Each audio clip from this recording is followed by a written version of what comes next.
Hello and welcome back to the BTF Podcast. That's the number one podcast for people who probably should talk about something other than football. We're coming at you live on YouTube, Spotify, iTunes, and all good podcast providers. Of course, actually, this is not live. That's a mistake made by me very early on, but luckily, it's the only mistake that I've made so far on the podcast this evening. I'm going to introduce this very full house.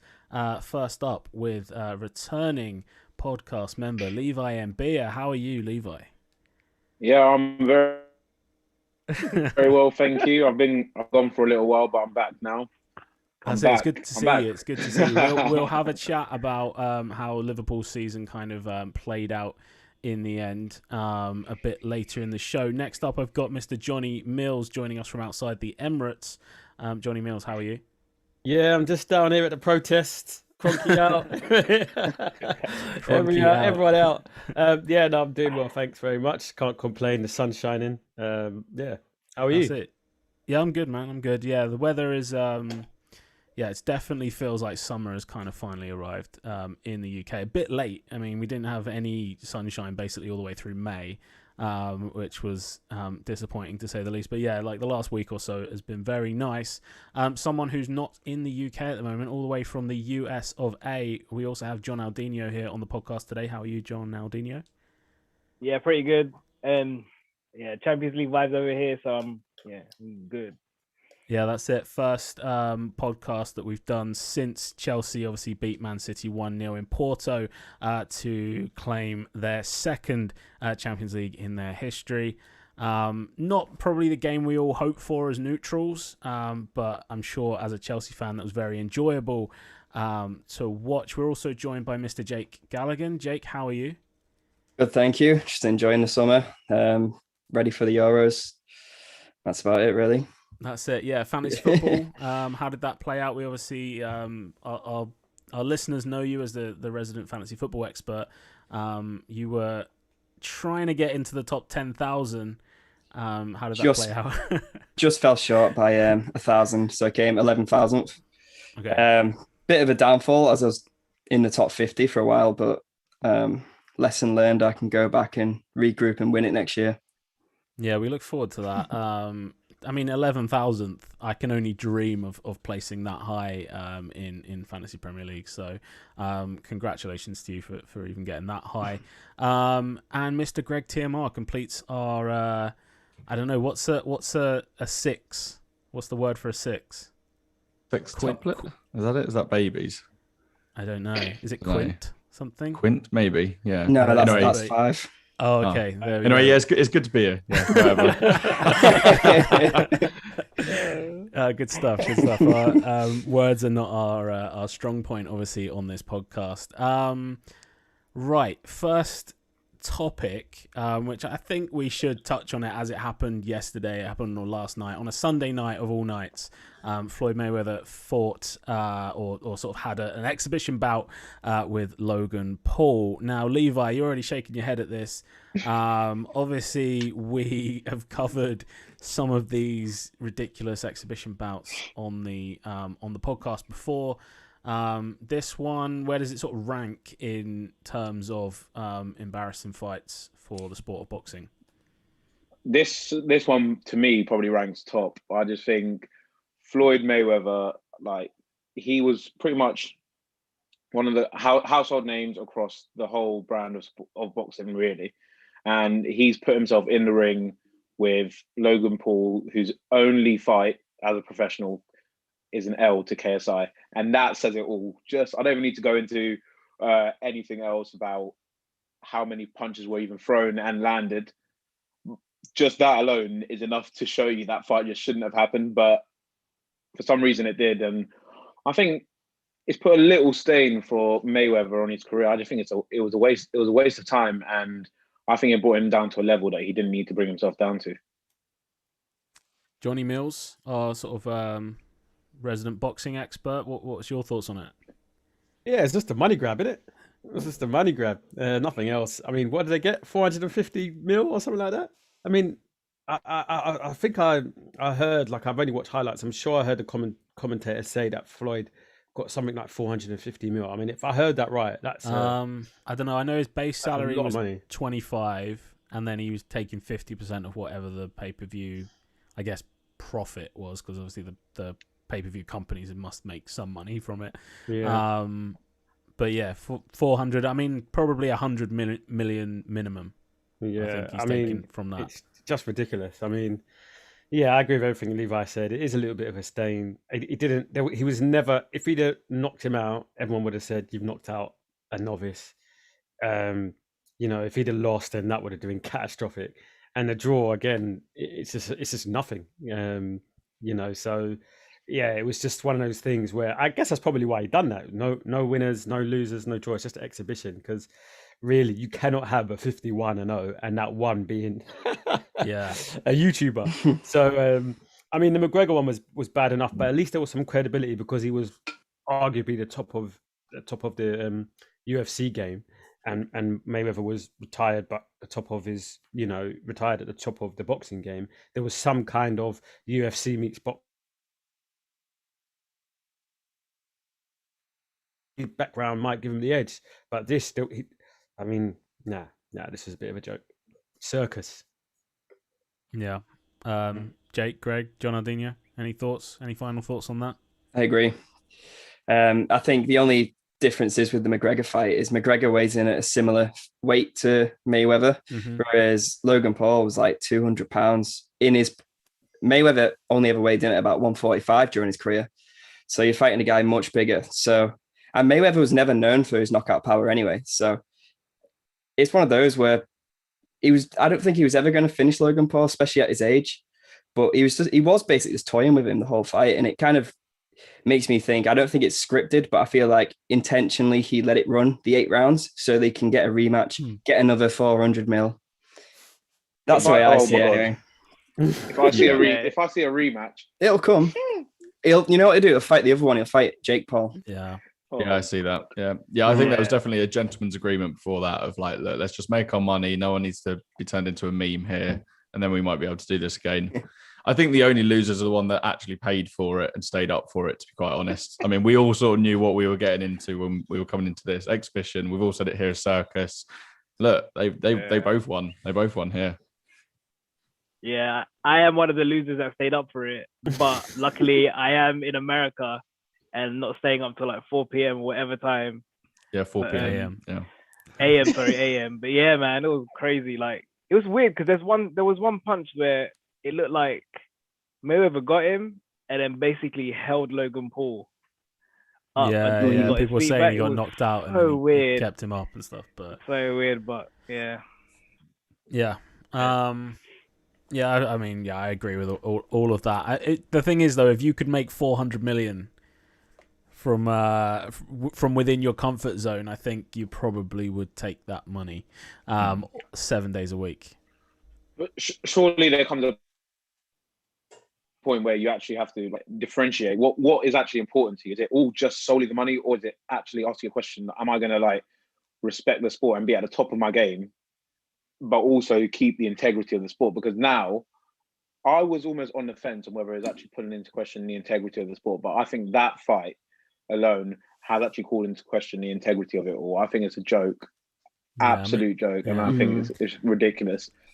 You are talking about a man, though, that refers to his entourage as the money team. So you probably can see where his priorities lie. But certainly not boxing's finest hour yesterday. Jonaldinho, what actual time was it in the States, by the way? Just because it seemed pretty late, obviously, for us.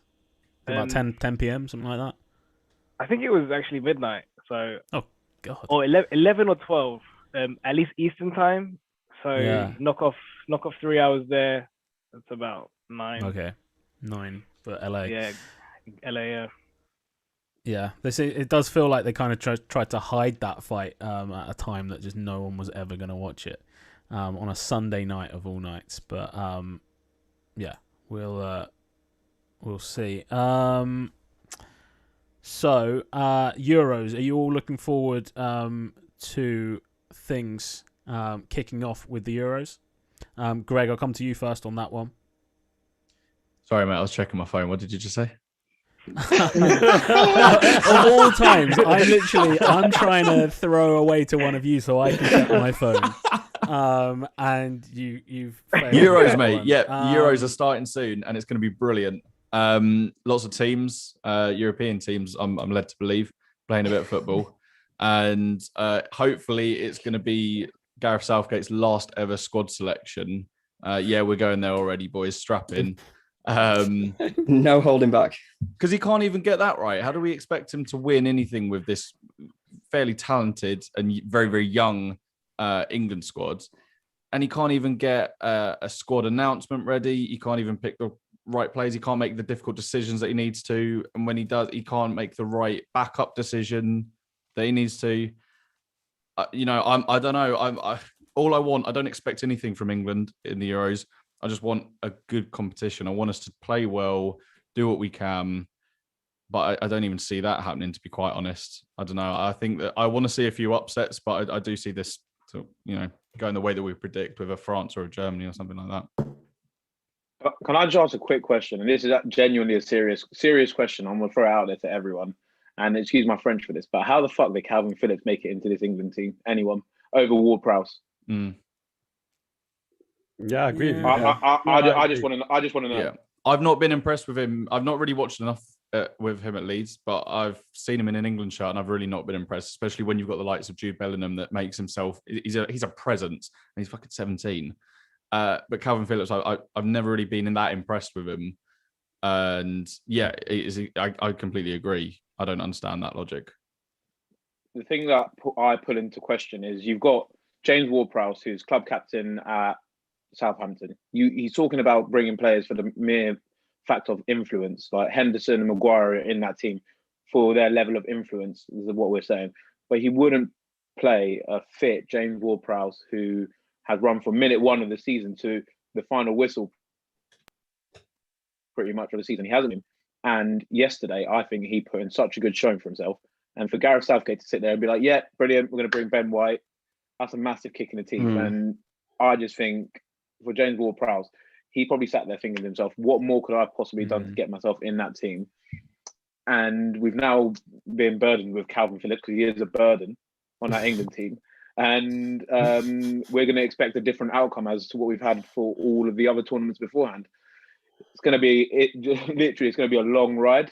And if he's already set himself up to fail, if he said if we don't get to semi-finals, then we failed.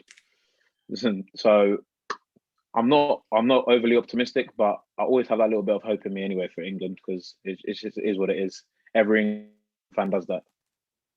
Yeah, I mean, I don't think Calvin Phillips is too bad of a player. I was very surprised that James Ward-Prowse didn't make it into the initial 26-man squad, and then I'm even more shocked today that Ben White has been called up to replace Trent instead of James Ward-Prowse.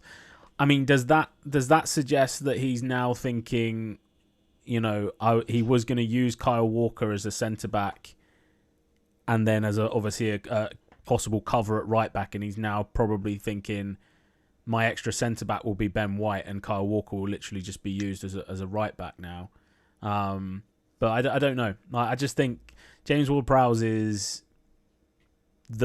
probably the best in the Premier League at striking a dead ball, at putting crosses in. That cross that he put in for the Calvert-Lewin header where he hit the bar in the Romania game was just top drawer. It's just right on the money, and I can't really see why James Ward-Prowse is not getting in. It's certainly not on a fitness basis.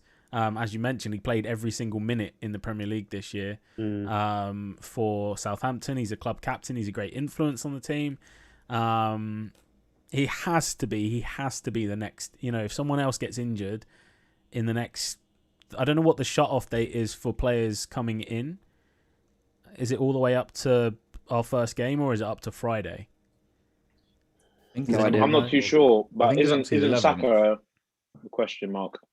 Yeah, Saka didn't play against Romania, I think, because he was carrying a slight knock. So All I of don't know. that squad selection says to me, choosing Ben White over Ward-Prowse, all that says to me is that Maguire is simply not going to be ready, and I don't think that he's as going well. to feature in That the as well, tournament.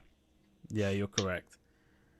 Yeah, I think we have up until the tournament starts to do anything with that. But also, I don't know if you watched the interview he did after the squad, the final squad announcement, where he was asked about Jesse Lingard.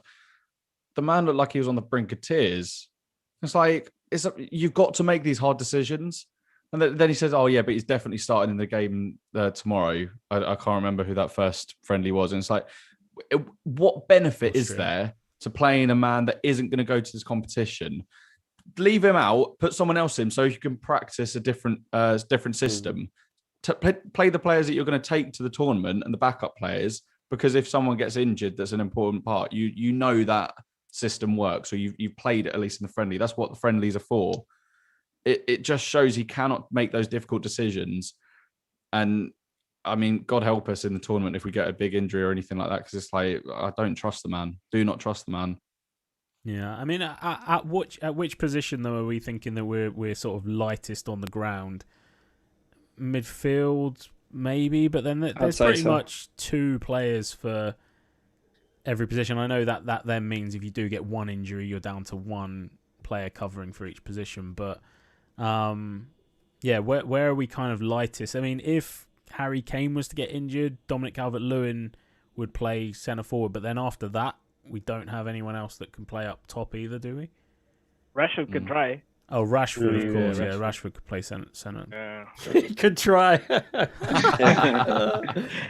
I think the issue we're going to have, and to anyone who watched the Romania game, Jordan Henderson is not ready to play in the Euros. The intensity that he was trying to display yesterday, he tried his best, but that's not the Jordan Henderson I see week in, week out in the Premier League anyway. He's definitely off the pace, and if we try and throw him in, then you might as well start Calvin Phillips. Is it a groin injury he's got? He had surgery in his groin. He Right. had surgery. Right. He's come back from surgery. I think the commentator said yesterday that was his first game in 102 days. And we brought him along to the tournament. Wow. Probably what I'd say is about 60%. And we're expecting him to be the Jordan Henderson that we know, play with the intensity, because Jordan Henderson without the intensity, then Yeah, I don't know what use he is. And that's saying something. Do you not think Southgate would have took this into account, and if he wasn't 100%, he would have just simply have left him at home and brought Ward-Prowse? Because as you said, Henderson not 100%. You might as well just play Rice and Bellingham, even Phillips. But I feel like Henderson must be showing signs that he is ready if he was included in the squad. But if you're a man like Jordan Henderson, you're not going to say, oh, I'm at 60%, leave me if you want. You're going to say, look, I'm ready for this. I can do this. And that puts Southgate, respect to him, it's a difficult position because it is a gamble to leave at home if you've got a man like him saying, oh, I can make it. But yeah, what you're saying is exactly right. Mm-hmm. Didn't the penalty thing seem fairly out of character as well for Jordan Henderson? Do you think that was him trying to kind of make up for his position that he's in and that he's not feeling 100%? I know he said that he sort of he felt like he needed the goal for some confidence. But yeah, I didn't really think that was something that we've seen from Henderson up to this point in his career. Taking wanting to. He's typically he's not a selfish player. Yeah, he's known as being a very good team player. So that just seemed quite odd. So maybe mentally he's also feeling the pressure at the moment. But I mean, I certainly would be quite happy to see Declan Rice and Jude Bellingham start if we are going to play two anchors or 2 holding midfielders plus 5 defenders. It's going to be Southgate's. I mean, we don't even really know how we're going to line up. That's we're assuming that we're probably going to have a back 5, 2 holding, and then what does that leave? 3 or 4 up front. How many? 5 plus 2, 7. So 3 up front. Yeah. I don't know. It's odd. I'm excited about Jack Grealish playing, and obviously Phil Foden as well. We're quite unlucky in the sense that we had that Champions League final between Man City and Chelsea, and that so many players have only just kind of joined the squad and that won't play until the Croatia game. They've had no competitive minutes to warm up for this tournament with the team. Is that a disadvantage? Are we unlucky that the 1 year that, or one of the years that two English teams make it to the Champions League final, it could have an adverse effect on our chances, and how many of those Chelsea and Man City players actually do make it into the preferred starting lineup for you guys? I think it is a bit of a disadvantage. Obviously, you got Sterling, who, we can all see it wasn't his best season, but he's probably on the fringes of starting.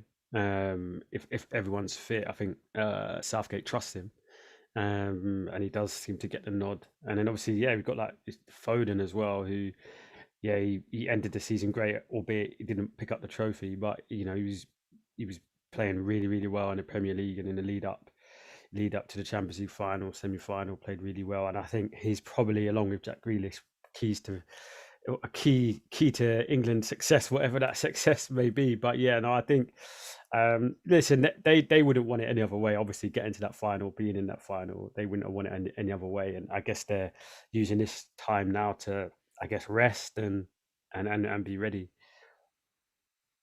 Yeah, I agree. I mean, obviously as well, you got to think as well. You go, Jake. It'll give them confidence. Players like Mason Mount at his point in the career to win the Champions League and have such a good role in that, in that victory, that'll give him so much confidence coming into a big tournament. So there are plus sides of that final as well.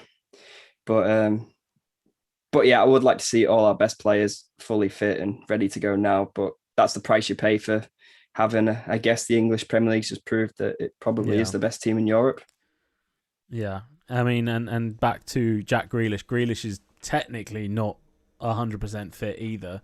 I think he did he play any minutes? I think he played maybe the last game of the season for Villa.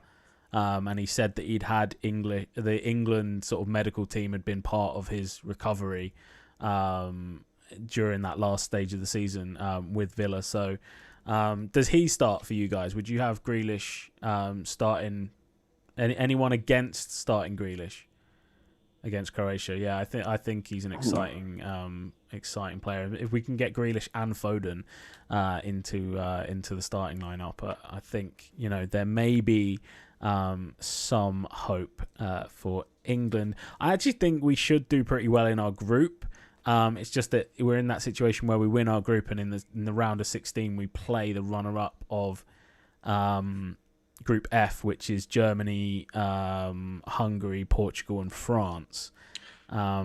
So that's a kind of, I don't know whether there's a situation there where we maybe lose against Croatia or we lose against Czech Republic, and actually it turns out to be a blessing, or we could lose to Scotland as well at Wembley, of course. But that's a consideration to make. But ultimately, we have to play those tough games at some point. So maybe avoiding them like we did in 2018 is not the best. That's exactly what I was going to say. The 2018 World Cup's a bit of a fallacy that we did well when you compare who we played and how we played against them. Mm-hmm. Can someone explain to me how the runner at the third place playoff situation works? Because I think I know what it is, but I think for anyone watching as well, it'd benefit from someone that actually knows what they're talking about with that. So obviously you've got the top two that do qualify automatically, and then you've got third place groups that play off of each other. Yeah, so you've got 6 groups. So 6 groups of 4, 24 teams, and then it goes into a round of 16. So 6 groups, the top 2, that makes 12, and then it means that an extra 4 teams that place in third place also go through. So it actually means only 2 of the third place teams in all of the group stages don't make it through to the next round. I'm not entirely sure on the criteria in which it's ranked. Obviously, points is going to be the first metric that they'll use, and then I would think it probably goes to goals scored, and I would think goals scored, goals conceded. I don't know a situation where you might have, 2 teams on exactly the same. I don't know what they then go to. Probably fair. I wouldn't even be surprised if it's fair play. yellow cards, red cards, because you couldn't. There's not time to have a playoff game. Maybe we'll look into that mid podcast and just check what the actual criteria are. We're gonna do a sweepstake thing. Greg's got a Greg Wheel of Fortune ready, and what we'll do. So there's 9 members of the BTF cohort. All 6 of us here on the show today, plus Neil, Tom, and Boothie. So 32 teams does not quite break down into 9 easily. So what we will do is we'll each get 3 teams, and then 5 teams will basically leave the room. So they get binned. So we'll be taking 27 teams basically. In the event that one of those 5 bin teams wins the tournament, which is very likely. Tough luck. Then it will obviously be the highest ranked team that any of us have that eventually wins the tournament. So Greg is going to lead on this, and Jonaldinho will be doing very important admin on the side of writing down who's actually got who. But yeah, Greg, I'll hand over to you. Okay, so we'll call it. Hungry. So we'll call it. So it'll be Dan first, then me, then Jake. Can I share my screen, please, Dan? Oh yeah, if you want to. And then Dino, then Mills, Levi. Then we'll go Tom, Neil, and Boofy, and then the shitbox at the end. Sweet as. Okay. Who's the shitbox? No one's the shitbox. It's the literal right. shitbox. I was gonna make a joke, but I was like, no. We'll keep it light. Right. Okay. Here we are, lads. All right. We've got all the teams here. Lovely stuff. Oh, no dodgy tabs. Well done. Oh, blimey. Yeah, that was cool. I didn't even think of that. Thank you, Levi. And okay, let's get going. So this is Dan's choice first. Dino, are you ready to put this in the spreadsheet? Yes, sir. I think that was a yes. Let's go. Yeah. Okay, so Dan's first. It's going to be North Macedonia. Oh, Nice. I'll take that. Portugal, That's my lovely. prediction for the winner of the tournament anyway. all right. Solid. Let's I'm go. fuming. Okay, then. Now it's me. Here we go. So it's spinning. Oh, and he's got Scotland. All right. I'll have to obviously commentate this for the people listening on Exactly, iTunes and yeah. Spotify. Dan, I'll leave the commentary to you. I'll let you control. Yeah, Scotland. Key player, I guess, Andy Robertson. Then we've got Jake next. Yeah. John Jake. McGinn, Che Adams. Who do you want, Jake? France. Ooh. I'll take England though. Yeah. Jake's landed on England. Obviously, we've already said our piece, I think, about England at this point. But yeah, that's a pretty good first team. So England and Portugal already out. Who's up next, Greg? We've got Jonaldinho. Jonaldinho. North Macedonia. Jonaldinho's got Sweden. How are you feeling about that? Is I think you got it in Zlatan the bag. Zlatan playing. No, Zlatan's not at the tournament. He got injured, right? Yeah. Something like that. Greg, on the right hand side, are you removing? Yeah. Yeah, you are. Yeah, it is. Let's go. Okay, next we've I got. thought I got. Jonaldinho, you've got this in the bag 100%. All right, we got J Mills coming up. Spinning. Oh, he's gonna get a good one here. Oh no! Germany. So nearly got France there. Obviously, nearly. France are the clear favourite, I think, for the tournament. Germany. A lot of people saying Germany are not going to be very good, but I personally think Germany are probably going to have a good tournament just based on the fact that it's Germany and they're very, very good when it comes to international tournaments. Plus, they just won the European Under-21 Championship yesterday. Not that any of those players will be in the squad, but it's a good motivation. Up next, then, we have Levi. Who are you hoping for, Levi? France, I guess. I don't actually know. Yeah, I'll take France. 100% I'll take France. Will you take But Poland? I'm going to get something crazy like Wales. I can't do your France, You but got we can do your Poland. Lewandowski, boy. Lewandowski, boy. Lewandowski. When you order Yep. France from Wish. Next up, we've got Tom. All right, Tom. Oh. Who's Tom going to get? Or it could be Belgium. That's a good one to have. Solid. Jeez. So What's going Tom- on? Everyone's getting these really nice teams, and I get absolute garbage, actually. What, Poland? Who's up next? Is this the bin? No, this is Neil next. Neil, okay. It's spinning. Netherlands still on the board. We still have Italy. Neil's got a shocker here. He's got Hungary. Obviously, the fourth team in the group of death, Group F. Not a bad team themselves, but unlikely to progress from their group. Next, we have Mr. Boofy. And Jonathan Boothie, he'll be hoping for either Italy or the Netherlands. He's going to get Austria. David Alaba's Austria goes to Jonathan Boothie. And now the shitbox. Okay, so this will be the first one that is removed. If you No one spin. claims. Yep. It's going to be France, isn't it? Probably. Okay. I cry. Oh, it's going to be Spain. Yeah. Spain in the bin. 2008, 2012 champions Spain. Interesting. I don't think Spain are likely to challenge for this tournament, but it doesn't matter if they do now. So back to me, I think. Dan, let's spin the Right, wheel. come on, give me France. France or Italy, I'll take either of those. Oh. Italy. Oh, it could be Wales. No, it's Italy. Let's go. So who was my first one? I got Italy and Portugal. Oh, Jeez. doing Not all right bad. there. Doing Not all right bad. there. All right, back over to me.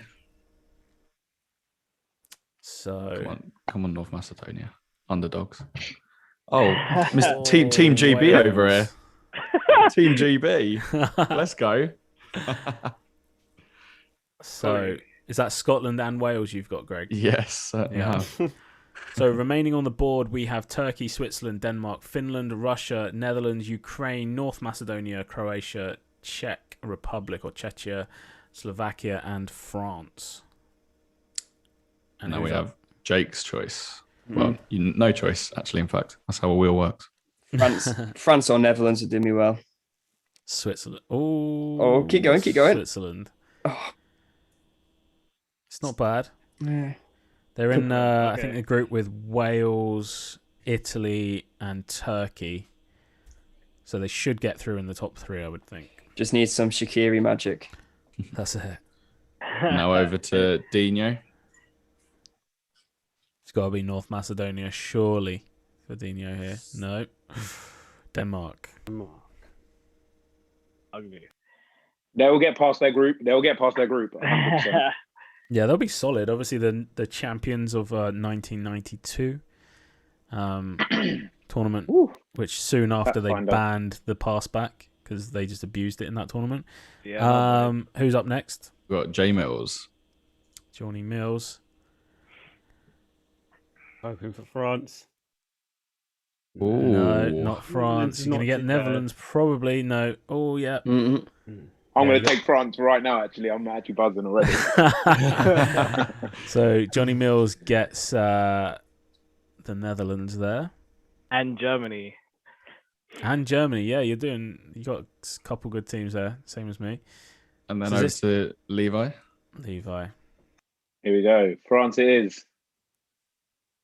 He will have Poland and Oh, he's going to get... Oh, what is- Poland and Czech Republic. He's keeping this countries next door to each other. face. It's bad. I've had enough. I've really had enough. Okay, now over to France could end up in the bin here quite easily. Ooh. no way. That's mad. If it's one of the boys that isn't on the podcast, we're going to start this again and pretend it never happened. Do you know what we've done? We might have done it wrong because I said there's 32 teams. There's 24 teams. Yeah. 24. So it's what I would two say- teams each and 6 in the bin. Yeah. Excuse me. So my team selections are done.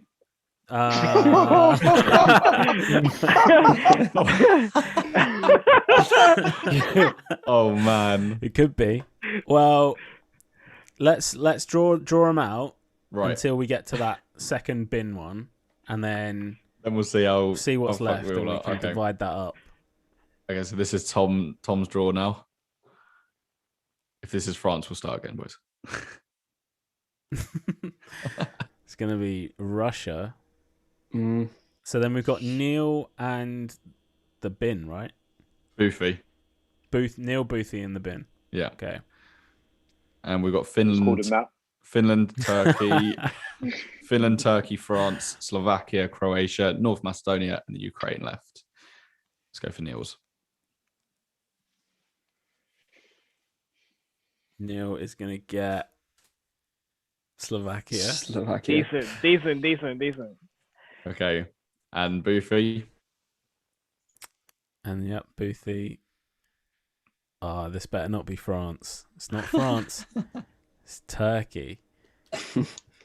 So I say we give the people with the lesser teams one more spin.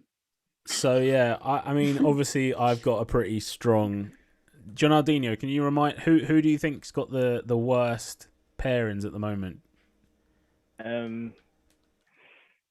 I'll just read them out. So Tom has Belgium and Russia. Dan has Italy and Portugal. Levi has Poland and Czech Republic. Jake has England and Switzerland. Boofy has Finland and Austria, and I have Sweden and Denmark. Okay. Neil has Hungary and Slovakia, but he's not here, so it's all right. All right. Well, I'm thinking, yeah, Levi's definitely got one of the worst pairings. Neil's is pretty bad. Boofy. I mean, on this board, there's only really France that is, that anyone's really going to want. So we might as well just spin until someone gets France. I'll take Croatia. I wouldn't mind Croatia. So Jonaldinho, whoever you think has the worst pairing. Well, Neil has the worst. All right, sure. So this next spin is Neil then. Right. And then it will be Levi after that. Yeah, spin him. Just a drama here. France. Croatia. So now Levi's got a 1 in 4 chance, I think, of getting France. Yes. He's only going to go and do it. Right, okay. I'm going to get North Macedonia. North Macedonia. I'm so angry. All right, the wheel is spinning. Here we go. It's out of our hands now. Oh, it's going to be France as well. It's France. He's got it. He's only gone and done it. There we go. So Levi takes France, and then that leaves Finland, Ukraine, and North Mass. We should do. Has anyone else not got a top team in there too? I've got Wales and Scotland. Oh yeah, Greg, you probably should have had a spin by now. I didn't want to say anything, but it's all right. So yeah, go for it. All right, North Macedonia, here we come. Underdogs. Finland, not bad. Pookie party. Who got Turkey? Was Turkey put in the bin? No.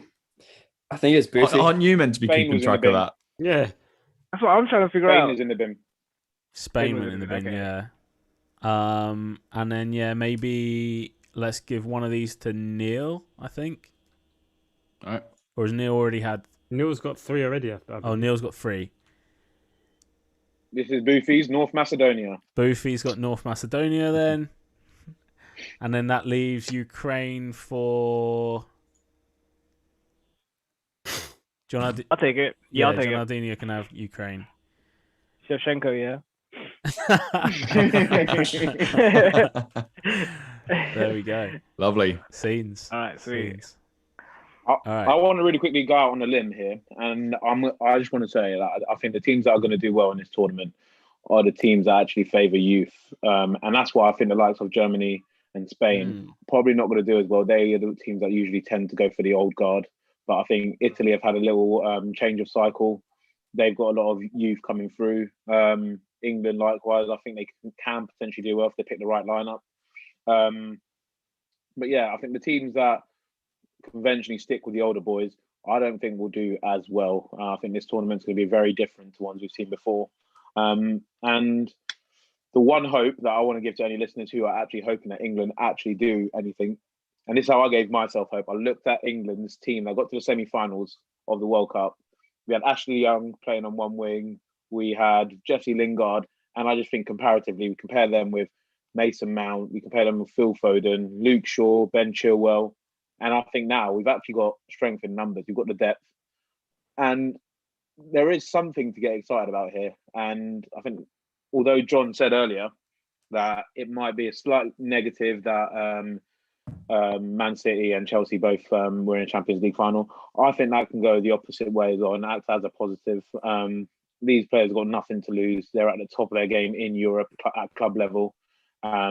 What's to say that they're not at the top of their level in country-wise as well? So I think they can play with no fear and really go for it. And if they don't do well, then Gareth gets a sack. So it's a plus on both sides.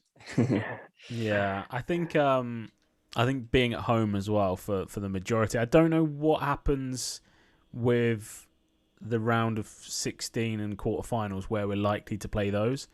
But having those 3 home games to begin, and then if we get to the semi-final and the final, both of those being at Wembley as well, is a huge advantage. And the idea that these players can spend most of the tournament in England as well, assuming that they're going to be based in at the England training ground. I can't think what it's called. I want to say Carrington, but that's United. I think it's the same. Oh yeah, something campus, isn't it? St James or something like St James. Yeah, maybe. St George's Park. Anyway. Yeah, St George's. St George's Park. I was just going to add, guys. Have you seen the odds? The bookies odds. No, go for them. So, Tell us. I don't know if you guys see them on the. Read them out. Probably not. Read them out. So we've got England favourites at 9-2. What, we're favourites for the whole tournament? Bookies favourites to win. Based on what? Home advantage, I guess. So you got Calvin Phillips 9-2. Then close second favourites of France at 5-1. Then you got Belgium at 13-2, and then Spain, then Germany, then Italy. So I saw that and I was like, this can't be right. To get basically 4-1 on England to win a tournament, and we've not won one in my lifetime anyway. Yeah. I'd much rather be picking up Belgium at 7-1, Germany at 9-1. Italy, though, you said Italy ranked lower than Spain. Yeah, 9-1, Italy. Yeah, I saw France at 5-1 is not bad. Yeah, yeah, with the squad they've got. And that's the thing. I mean, we've got home advantage in the group stage. I think France are unlucky that they're not one of the host nations. Obviously, Spain playing in Bilbao, Germany playing in Munich. I think Russia must probably play their games in St. Petersburg as well. I would think, but it's an odd Euros tournament in terms of the is it 50-year anniversary thing and why they're playing it across Europe in so many locations. But I am optimistic about England. I think we have to pretend that we're not, because it hurts all the more if we say we're the favourites and we could win it. And the one person that is hands down our best player is coming into this tournament in full fitness and on the back of a season where he was the top goal scorer and top assist provider in the Premier League, and that's Harry Kane. So that is one strong positive that we have. Even despite Spurs' the season that Spurs had, he was still a shining light in that team. So we'll see. What's everyone's thoughts for top scorer? Obviously, we have a predictions video that is out now. But yeah, top scorer. I've got Match Magazine's 12 likely top scorers. So they've got Griezmann at 12. They're predicting him 2 goals. Gareth Bale at 11. They're predicting 2 goals for him. Then you've got Memphis Depay, Ciro Immobile, Morata and Werner, who they're predicting 3 goals for each of those. Memphis Depay takes penalties. Lewandowski, Benzema, Ronaldo and Mbappe at 6 through to 3. And then Lukaku, they've got second and Harry Kane first. I know that Harry Kane's been very popular as a choice for top goal scorer. Do you think there's anyone that's not on that list that could surprise people? Off the top of your head. Lewandowski, maybe. He's on the list, isn't he? He was on the list at number. I'm sorry, number 6. Oh, my bad. But they're only predicting him 3 goals. Is he fully fit now? I think so. He's been injured for a while, wasn't he? To begin towards the end of the season. Am I getting that right? Because he missed our friendly, didn't he? In March. Yeah, you're right. I think towards the end of the season, because didn't he set a record season? Am I thinking differently? Like it was the most goals scored in a German league since scored in the last Gerd Muller game or of the something. season. Like I don't know, but I just don't know whether he gets the longevity into the tournament with Poland to be top scorer. Was Muller on that list, Dan? No, Thomas Muller. No, Timo Werner was the only. You know what's crazy? Muller is only 31 years old. Yeah. He looks older. He looks old. And he seems to have been around forever. Like I could have swore he was in his late 30s. But no. Yeah, and he's one of those tournament goal scorers that Germany seem to have all through the... Will he start, do you think, with Werner being there, or probably not? Gnabry on the list? Gnabry, no, not on the list. Not in the top 12, at least. I mean, he's probably... should get a couple of goals. I honestly think Germany are a bit of an enigma, to be honest. I think people have written them off quite early because Portugal and France are the world champions and the European champions. But I think Germany could surprise people. If Timo Werner actually starts putting chances away, I think they'll be a very, very good team. What's that? And stays on side. Yeah. I think they could be a good team.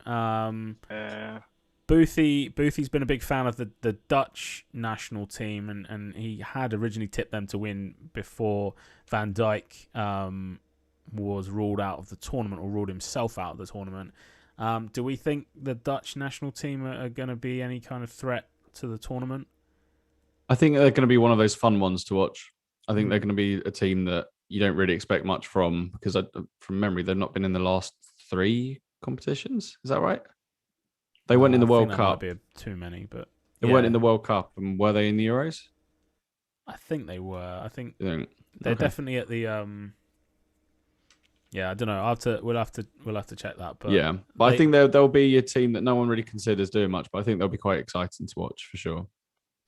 Yeah, no, I agree. And then Belgium, finally, do we think they're more likely than England to win this whole thing? I do.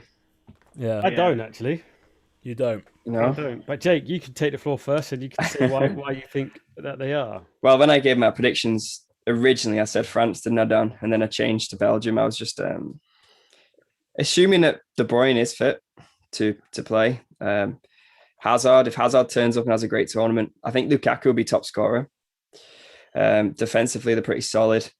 And I feel like France, on paper, have the strongest team, but Belgium are a close second.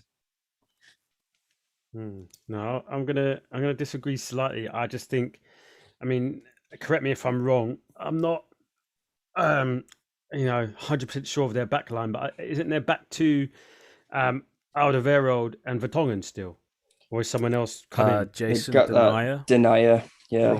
Well, I mean, if either of those two aforementioned players are playing, I think they're, as Levi said, a team with younger legs. I think will just give them the runaround. Alderweireld's pushing, what is he, 32, 33?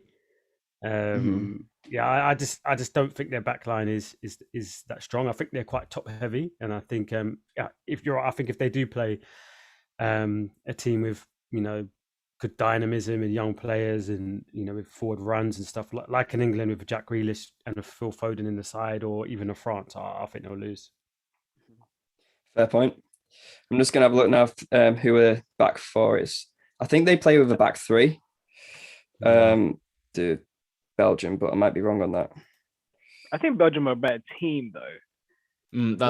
England have better individual players to a certain extent, but then they're just a better team. I mean, it showed a couple of years ago.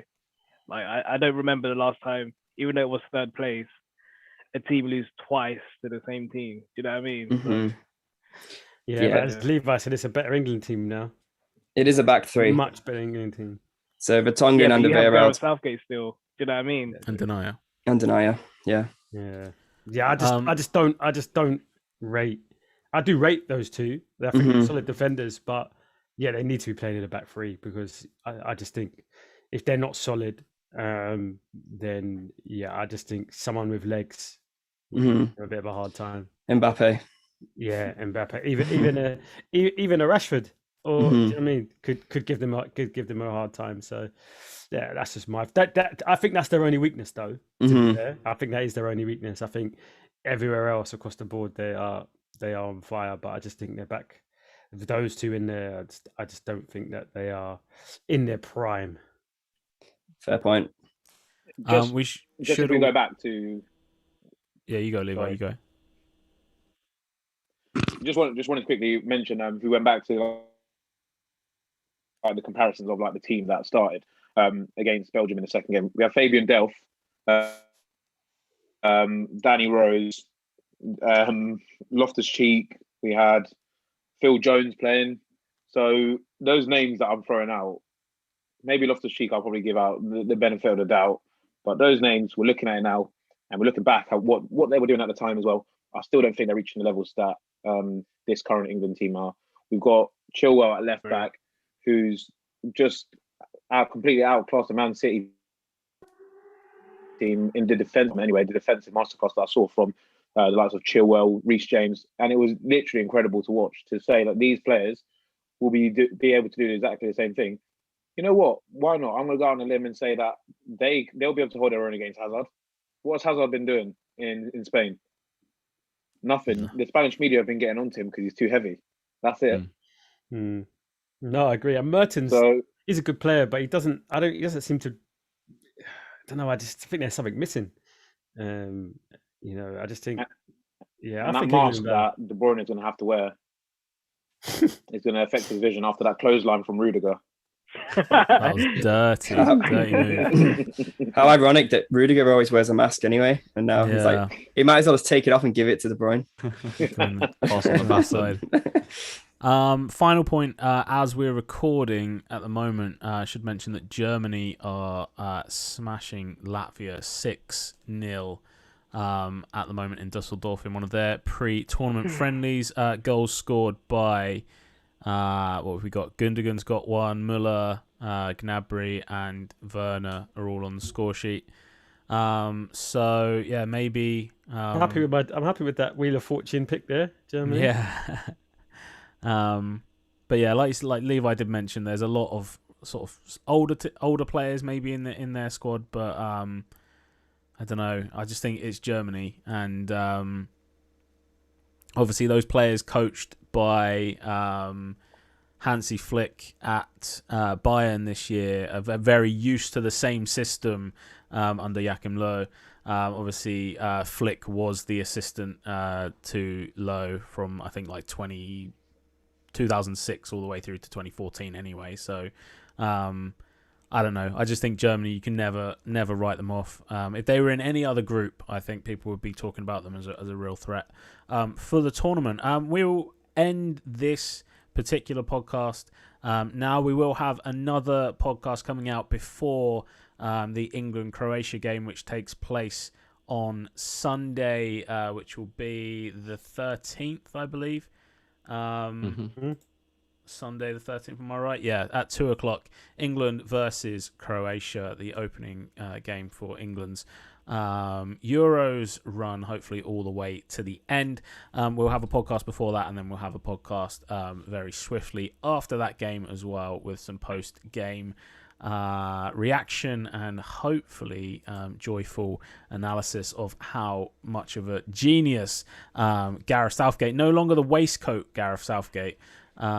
He's got a new style. Quick ratings on the style, Greg. What do you think of it? The grey suit and the blue shirt underneath. No longer the waistcoat, but always the waist, man. You can have that. There we go. Well, what a perfect one-liner to end the show on. Boys, thank you very much for joining me today. And yeah, hopefully see you on the next one. And let's hope it is a brilliant Euro 2020. Yeah, thanks for joining, and we'll see you guys on the next podcast.